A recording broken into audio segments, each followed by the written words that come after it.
भारत वो भूमि है जहाँ नृत्य सिर्फ कला नहीं, एक तपस्या है। जहाँ पायल की झनकार सिर्फ संगीत नहीं, एक आध्यात्मिक पुकार है।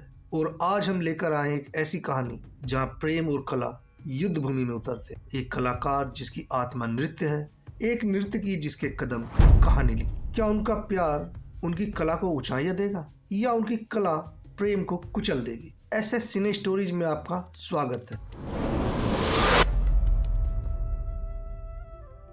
और आज हम समझेंगे भारतीय सिनेमा का वो रतन जिसने क्लासिकल डांस को विश्व भर में पहचान दी। वो मूवी है झनक झनक पायल बाजे। ये मूवी 1955 में रिलीज हुई थी और जिसने 1957 का फिल्म फेयर अवार्ड जीता था। तो दोस्तों, शुरू करते हैं इस अमर कथा को। मूवी की शुरुआत में हम देखते हैं मंगल महाराज को, जो देश के सबसे बड़े क्लासिकल डांसर होते हैं। मंगल महाराज भारत नटराज होते हैं और कला के देवता माने जाते। वो चाहते हैं कि उनका बेटा गिरधर भी उन्हीं की तरह भारत नटराज की पदवी तक पहुंचे। एक दिन मंगल महाराज एक थिएटर के बाहर एक पोस्टर देखते हैं जहां उनकी पुरानी शिष्या रूपकला अपने नाम के आगे उनका नाम जोड़कर बाजारी नृत्य कर रही थी, जिसको देखकर मंगल महाराज गुस्से से आग बबूला हो जाते हैं और गुस्से से पोस्टर फाड़ देते हैं, पर गार्ड उन्हें रोक देता है। अपमानित होकर महाराज और गिरधर थिएटर के बाहर से चले जाते हैं। रास्ते में उन्हें एक हवेली से संगीत सुनाई देता है। वो अंदर झांकते हैं। वहां नीला नाम की लड़की नृत्य कर रही थी। उसके हर कदम में ग्रेस, हर मूव में डिवोशन होता है। डांस खत्म होता है, तालियां गूंज उठती। गिरधर और महाराज अंदर पहुंचते हैं। तभी नीला का गुरु प्रशंसा के भाव में कहता है, ये है नृत्य। गिरधर मुस्कुराता है और व्यंग से कहता है, नहीं, ये सिर्फ हरकतें हैं। नृत्य में शास्त्र भी चाहिए और आत्मा भी, जहाँ दोनों ही गायब है।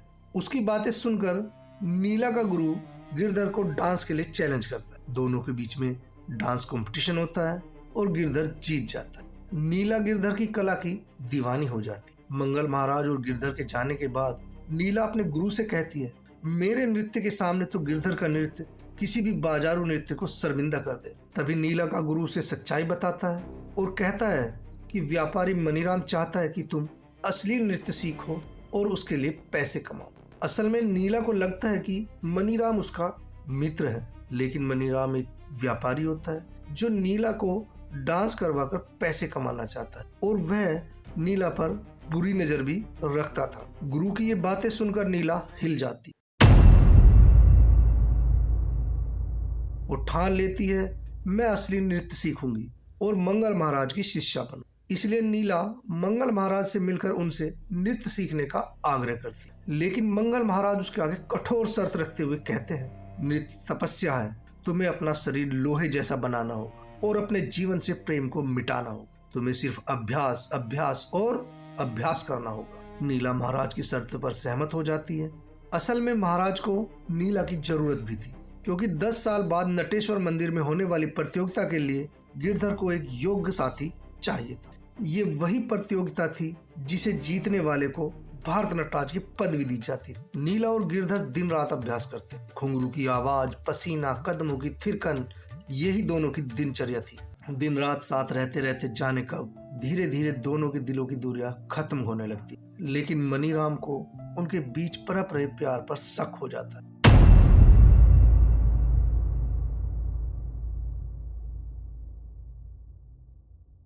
वो महाराज के कान भरना शुरू कर देता है। एक दिन नीला और गिरधर मजाक में इंग्लिश डांस कर रहे होते हैं। मनीराम डांस देखकर आग बबूला हो जाता है। उसी वक्त जाकर महाराज से शिकायत करता है। महाराज सुनते ही तूफान बन जाते हैं। वो क्रोध में गिरधर के पैर पर लाठी मार देते हैं। गिरधर गिर पड़ता है। नीला रो उठती है।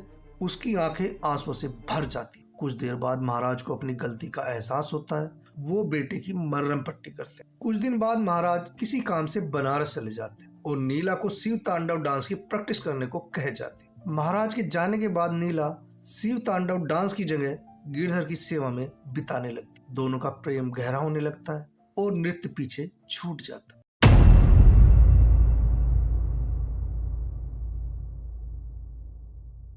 कुछ दिन बाद महाराज वापस लौटते। मनीराम उन्हें सारी बातें बताता है। महाराज क्रोध से गरजते हैं और गिरधर से कहते हैं, नीला ने तुम्हारी तपस्या भंग कर दी है। वो मैन का है। नीला चुपके से ये सब बातें सुन लेती और टूट जाती। नीला खुद गिरधर को खोने का डर महसूस करती, लेकिन महाराज की शर्तों के कारण वो उसके सामने कठोर बनने लगती। गिरधर दुखी होकर नीला से कारण पूछता है। नीला गिरधर को सच्चाई बताती है, जिसको सुनकर गिरधर महाराज की कई बातों का कंफ्यूजन दूर करता है और उससे कहता है कि महाराज सिर्फ हमें प्रैक्टिस पर फोकस करने के लिए ऐसा कह रहे थे। और उसके बाद एक बार फिर सब कुछ ठीक हो जाता है और दोनों फिर से डांस प्रैक्टिस में जुट जाते हैं। लेकिन एक दिन महाराज उनको हंसी मजाक करते हुए देख लेते हैं और उनको लगता है कि उनका सपना टूट जाएगा। महाराज नीला पर बरसते हुए कहते हैं, तुमने मेरे बेटे की तपस्या बर्बाद कर दी। तभी गिरधर बोल पड़ता है, दोष इसका नहीं है, मैं इससे प्यार करता हूँ। इसके लिए मैं धन दौलत संगीत यहाँ तक कि भारत नटराज की पदवी भी छोड़ दूंगा। महाराज को गुस्सा आ जाता है और महाराज उसको जबरदस्त तमाचा लगा देते और वहां से भगा देते। नीला रोते हुए कहती है कि मैं आपके लिए उसको छोड़ दूंगी। नीला नेक्स्ट डे से ही गिरधर को धोखा देने का नाटक करने लगती है और एक दिन मनीराम के साथ गिरधर को दिखाई दे। यह देखकर गिरधर टूट जाता है और दुखी होकर बाबा से लिपट जाता है और नीला को छोड़कर मंगल महाराज के साथ दूसरे शहर चला जाता। गिरधर के जाने के बाद नीला अकेली पड़ जाती। नीला मनीराम को तो प्यार करती नहीं थी, इसलिए गिरधर के दूर जाने के बाद मनीराम को भी छोड़ देती। गिरधर की जुदाई का गम इतना बढ़ जाता है कि एक दिन वो डिप्रेशन में नदी में कूद जाता है, लेकिन एक साधु उसे बचा लेता है। इसके बाद नीला साध्वी जैसी बन जाती, एक तारा लेकर कृष्ण भजन गाती है और गिरधर के लिए भटकती रहती। दूसरी तरफ मंगल महाराज अपने बेटे की नई साथी बनाते हैं रूपकला को, लेकिन गिरधर का मन नृत्य में नहीं नीला में है। अचानक एक दिन उसे नीला के भजन की आवाज सुनाई देती। वो दौड़ता हुआ उसके पास जाता है, लेकिन नीला उसे पहचानने से मना कर। गिरधर टूट जाता है और गुस्से में उसे जान से मारने की कोशिश करता है, पर महाराज उसे रोक लेते हैं। इसके बाद नीला निश्चय करती है कि मैं अब कभी भी गिरधर के सामने नहीं आऊंगी। नीला भूखे प्यासे जंगल में भटकने लगती और एक जगह जाकर बेहोश हो जाती। तभी एक साधु वहां पहुंचता है और उसको बचाने की कोशिश करता है। इतने में ही नीला को ढूंढते हुए उसके दोनों नौकर वहां पहुंच जाते। नीला की तबीयत इतनी ज्यादा खराब होती है कि वह मरने की स्थिति में होती, इसलिए नीला अपनी अंतिम इच्छा सबको बताती है कि मुझे नटेश्वर मंदिर पहुंचा दो। वो लोग उसे मंदिर लेकर जाते हैं जहां प्रतियोगिता शुरू होने वाली होती है। प्रतियोगिता में गिरधर शानदार प्रदर्शन करता है, लेकिन मनीराम कंपटीशन को टफ बनाने के लिए एक नए डांसर को लाकर मुकाबला करवाता है, लेकिन गिरधर फिर भी जीत जाता है।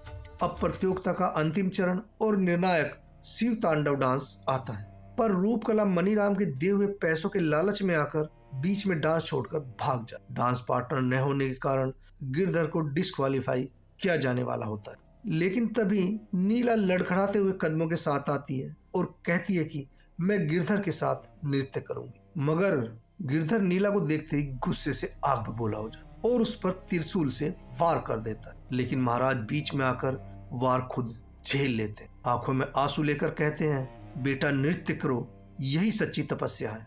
नीला और गिरधर तांडव डांस करते हैं, पूरा मंदिर कांप उठता है। दोनों चैंपियन घोषित होते हैं। गिरधर को भारत नटराज की पदवी दी जाती है। यह देखकर महाराज बहुत खुश हो जाते हैं और नीला को गले लगा लेते हैं और कहते हैं, तुमने प्रतियोगिता नहीं मेरा बेटा बचाया है। महाराज नीला और गिरधर के प्रेम को एक्सेप्ट कर लेते हैं और कहानी यही भावनाओं के चरम पर समाप्त हो। दोस्तों, झनक झनक पायल बाजे सिर्फ एक फिल्म नहीं, एक युग की आध्यात्मिक धड़कन है। इसने सिखाया, जब प्रेम, कला और तपस्या एक हो जाएं, तो इंसान नहीं कृति अमर होती है। अगर कहानी दिल को छू गई हो तो लाइक करें, शेयर करें और कमेंट्स में बताएं फिल्म का कौन सा हिस्सा आपके दिल में बस गया। मैं हूं आपका दोस्त SS सिने स्टोरीज से।